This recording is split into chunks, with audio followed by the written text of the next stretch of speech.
Welcome to Abused and Tortured. Um, if you haven't noticed, I haven't been on here and made any new videos for, I don't know, it's probably been a couple weeks, maybe even a little bit longer than that. That was mainly because of a couple different reasons. First of all, the exciting news is I did find out that I am pregnant. My longtime boyfriend and I are having our first child. Um, and now I am 8 weeks along. I found out almost immediately that I was pregnant, so that was good. But the reason I didn't make the videos is mainly because this topic that we've been talking about, the abused and tortured, really puts a lot of strain and stress on me.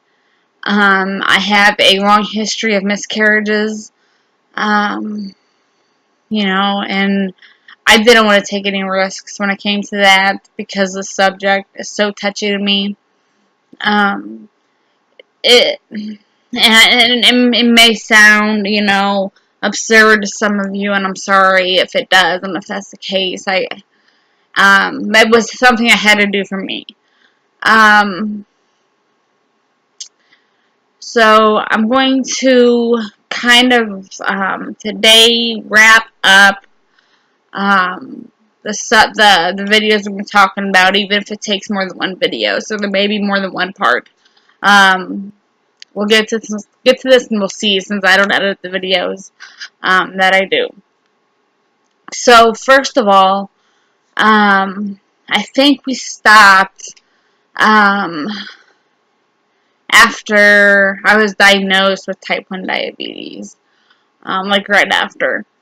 After I was diagnosed with type 1 diabetes, it became a big hassle, and not only to my medical, the medical me, or the need for medical treatment, need for that became hard. But what made it even harder was, as I was getting prepared to take control of this disease on by myself. I'm out of the hospital. I have no more doctors, no more nurses, and I had to steadily do it pretty much on my own. I'm not saying my adoptive parents to some extent didn't help, because to some extent they did. But it became a lot of fight. It became a lot of fights. It became a lot of horror that didn't even need to happen. And it started off with little things. I will be quite honest and say that the first quite a few years, actually until recently, until the last 3 years, I wasn't taking care of myself at all. I was eating whatever I wanted, whenever I wanted, without taking insulin. If I did take insulin, I guessed how much I was going to take based on how I felt. I did all those things that I should not have done. That was dangerous, and it wasn't the fact that I wanted to, sorry, let me fix that here. It wasn't the fact that I wanted to get sick, that I wanted to go into a coma, that I wanted to die. It was more the it's not going to happen to me type thing. And, well, it did. Twice I have been in 2 comas. Both times they gave me a 5 to 10% chance of survival. I recovered greatly from one, and that one was my fault. I was 18. I had my own place, my own apartment, and I wasn't making a whole lot of money, and was also having trouble getting to and from the pharmacy, and all that. So, and I didn't know how to fill a prescription or go get. I didn't know how to do those things. Was just pretty sad that I was never taught those things. So it's just, anyway, rabbit hole from there. And so when I wasn't picking up or calling in my insulin, going to the doctor, when I wasn't doing the things I needed to do to protect myself from my own health, I fell into a coma. I was given a 5 to 10% chance of survival. I recovered eventually beautifully. But when I woke up from my coma, after a couple of days, if that, two police officers came in to my my hospital room, and they told me that I was being detained and I was going to be taken to a mental hospital for trying to commit suicide. And I automatically knew who was behind it, who was behind the whole I was trying to commit suicide thing, which, like I said, I was not. I just did not believe it was going to happen to me. Just like that, I did not believe it was going to happen to me. I have never tried to commit suicide. Never. Never. I did go through a self-harm stage. When I was, a young teen. But other than that, I have never tried to commit suicide. But I knew who was behind it. And that would have been my adoptive parents. They had calculated with my family doctor that I tried to commit suicide and I needed to be put in a mental hospital that would be able to provide medical care at the same time. So I was arrested. I was put in handcuffs, shackles, and put in the back of a police car. And like you said, I was 18 years old. I got to the not to the state hospital, but the state hospital, but to the hospital. And I think it was the Methodist Hospital in Indianapolis. When I had gotten there, I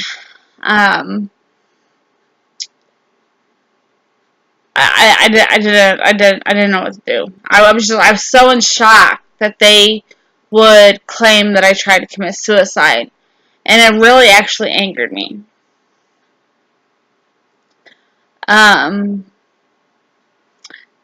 I think this happened for one main reason, and I think it went to this extent for one main reason, and that was because the information I withheld, that right before this happened, one day I get a phone call, and I am asked straight away, "Is your name Carissa?"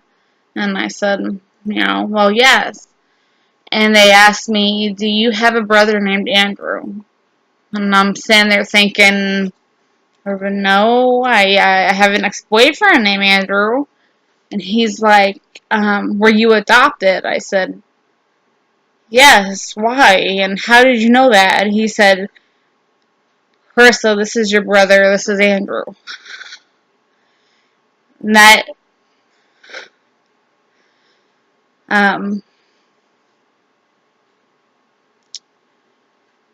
okay, sorry. And that was, the moment my life changed. And it changed fast. he contacted me, of course, and he said, look, Mom really wants to talk to you, my biological mother. She's like, he said, after we talked for a couple hours, or not even so, I think we talked for a little while, and then I hung up, and I called, my biological mom, because he gave me her phone number, so I called her. Mom and I had a huge crying session. I had no hard feelings toward her. She had no hard feelings for me. I called my brother back afterwards. We talked for a couple hours. Um, but right after that, sorry, I get a call from my adopted dad, and he says, your mom and I are going to be across the street from my apartment at the school, and we would like to come pick you up, bring you to the school, and talk to you. And I was like, okay, but whatever, and so um, they picked me up and they took me to the school where my adopted mom was a school teacher.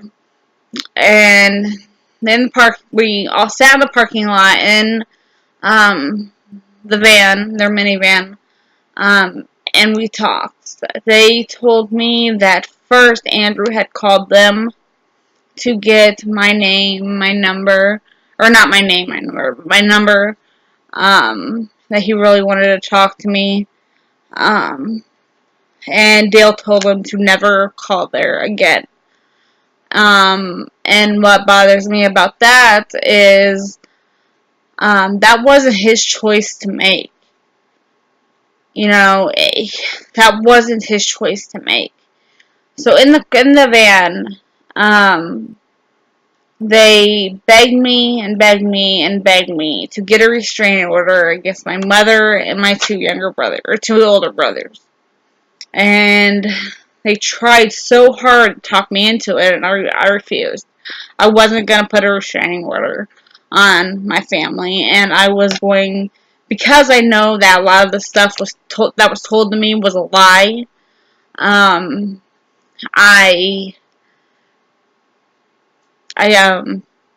wanted to give my mom and my brothers a chance to prove themselves. And at first it was rocky. My mom and I were great for the first while. My brother and I were great for the first while. My brother Bobby and I were great for the first while. And for the first while, my new stepdad and I, were great for a while. And once I got out of the hospital, the mental hospital, they allowed me to move in with them, so I did.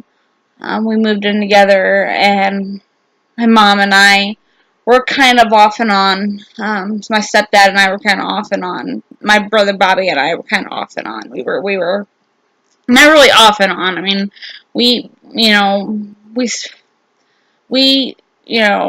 tried to keep it cool as much as possible. One fight broke out, and it was between my mother and I. Then eventually I think first it became between Bobby and I, my oldest brother. And I don't remember over what. I think probably something dumb, my guess. How brothers and sisters do when they live together. So we got over, we got into an argument, which then brought my mom into the argument, which then brought my stepdad into the argument. So it was like, it was just a big blow up, and I disrespected my mom. I really did. I disrespected her that day, and to this day I take that back. I took out everything Becky and Dale did or said to me on my biological mom that day, and she did not deserve that. She didn't deserve that to the least bit. Um, it was like an act of urgency. I had to get it out, and I had to blow up at somebody, and I couldn't blow up at them, and my adoptive parents, because they would just hang up the phone. They didn't ever come, see me, so it didn't, um, you know, but that's, um, that's that. But in like 2011, maybe 2010, my ex-husband and I went to my adoptive parents' house for Christmas that year, and we had a great time. In all honesty, we had a great time. My ex-husband wasn't, um, as far as criminally, wasn't the best guy um, to be with. He didn't do off the wall crazy crimes, but he did petty stuff. So we get a call once we're back home from Christmasing with my adoptive parents, and I guess he had taken like a bunch of shit from the hotel that they had paid for us to stay in while we were visiting them. I guess he took like the light bulbs and stuff like that. And if you know my husband, even if you don't, he was a very humorous guy, and he didn't take the stuff to steal the stuff. He took the stuff to play pranks on the hotel manager, on the hotel people, just to screw with them, to fuck with them, to, get them all crazy. And he, I guess, didn't think it through that, my parents had paid for the hotel room with their credit card and given their phone number.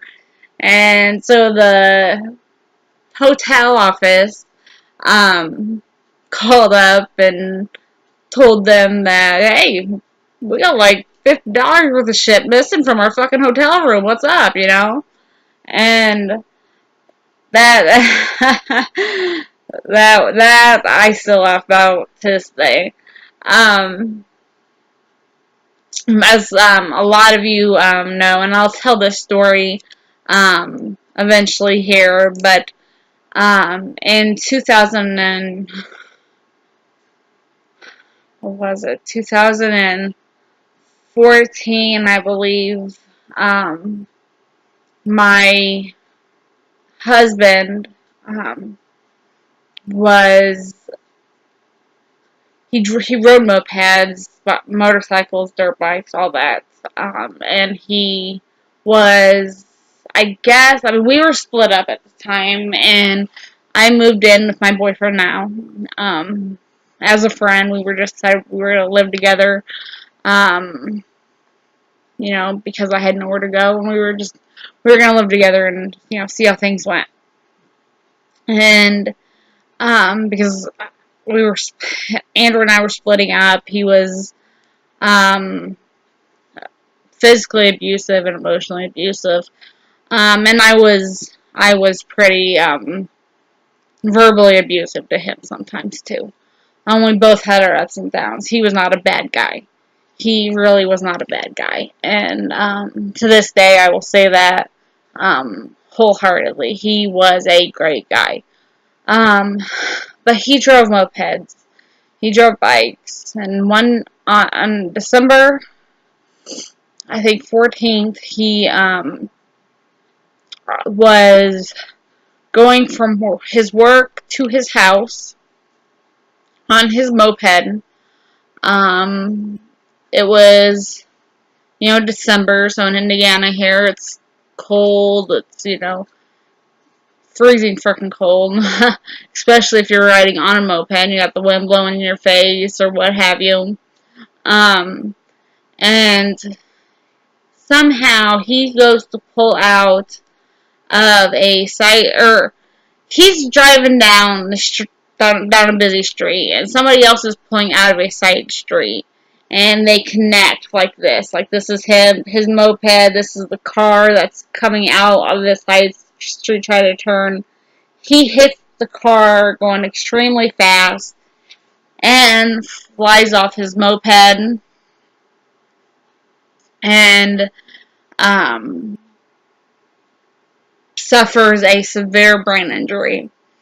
I get a call and fly from Florida to because I actually, okay, there's a lot of stuff. So the guy that I moved in with and we had moved to Florida together. We did decide to, that's when we decided to, start seeing each other. So we moved to Florida together. And I got a call, that, hey, your husband has been in a very serious accident. He has um, a large brain injury. We don't know if he's going to make it. I get to the hospital, and I'm thinking, okay, he has a brain injury, ow, yeah, they may not think he's going to make it. I mean, but, more likely he'll be okay. When I walked into that hospital room, that intensive care unit, and into that room, one of my best friends, Rebecca, had to hold me up because I almost hit the floor. I almost passed out, because I was not expecting to see what I was seeing. I did not expect to walk into that hospital room and see my husband laying there with his head bandaged completely up all the way around, no skull, his skull completely peeled back, from a brain surgery that they had done. They had it peeled back, and they had his head wrapped completely, and a tube coming from his head wound, to a machine, which was kept the brain fluids and stuff flushing through there. And